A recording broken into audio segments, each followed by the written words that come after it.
Indonesia bingung bahasa Indonesia bisa berjaya beda dengan di negaranya. Hingga saat ini ya guys, orang Malaysia masih ada yang bingung perihal bahasa Indonesia berjaya di semua etnis maupun suku di Indonesia. Karena ia merasa jauh berbeda dengan di negaranya. Di negaranya ada 3 bangsa besar yang tinggal di Malaysia, yaitu Melayu, Cina, dan India. Ketiga bangsa ini menguasai bahasa bangsa masing-masing.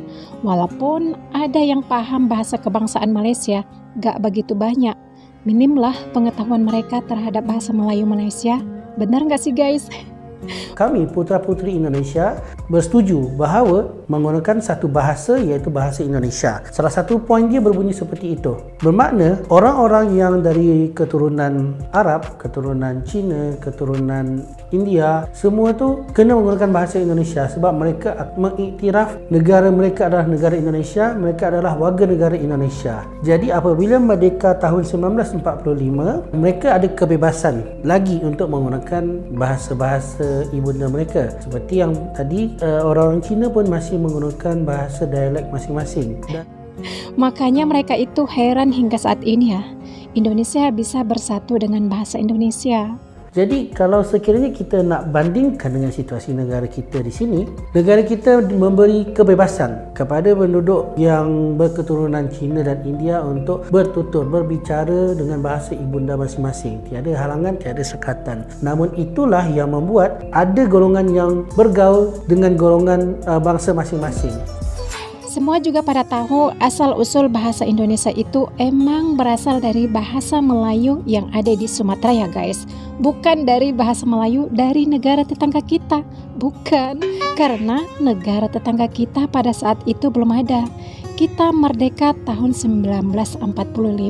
Lahirnya Sumpah Pemuda, pencetusan Sumpah Pemuda pada 28 Oktober 1928 merupakan salah satu tonggak sejarah perjuangan bangsa Indonesia yang menyatukan kesadaran dan semangat seluruh pemuda dari berbagai penjuru Nusantara sebagai kekuatan besar dalam mencapai cita-cita Indonesia yang merdeka. Di sini kita lihat ya guys, sejarah lahirnya Sumpah Pemuda. Pada 1908 terbentuk Himpunan Indonesia sebagai organisasi mahasiswa Hindia yang belajar di Belanda.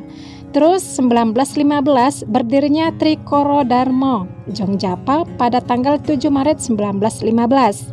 Selanjutnya 1926 dilaksanakan Kongres Pemuda I pada tanggal 30 April sampai 2 Mei 1926 yang melahirkan bahasa Melayu sebagai bahasa persatuan.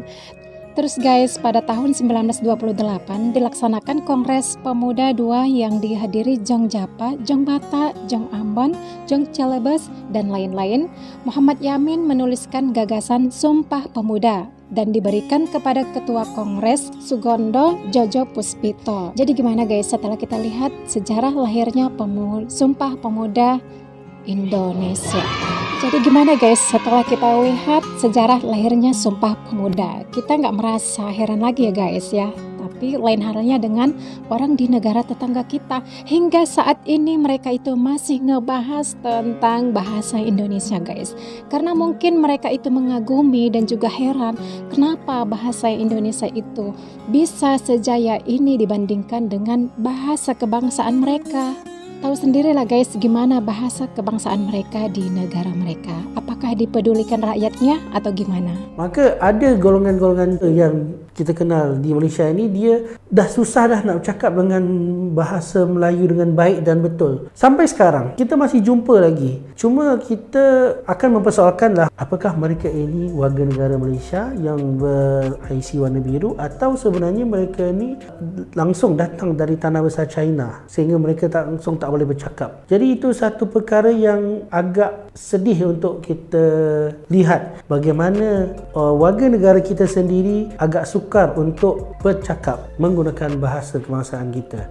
Oh ya teman-teman, jika kalian memiliki pendapat ataupun komentar, boleh tulis pendapat Anda di kolom komentar ya. Thanks for watching. Pada masa mewakili negaranya, dia adalah seorang yang belum jelas lagi taraf kerajaatannya kerana dia adalah keturunan Cina, tetapi dia masih boleh bercakap dalam bahasa Indonesia dengan baik dan benar. Nah, bagaimana juga dengan orang-orang di sini.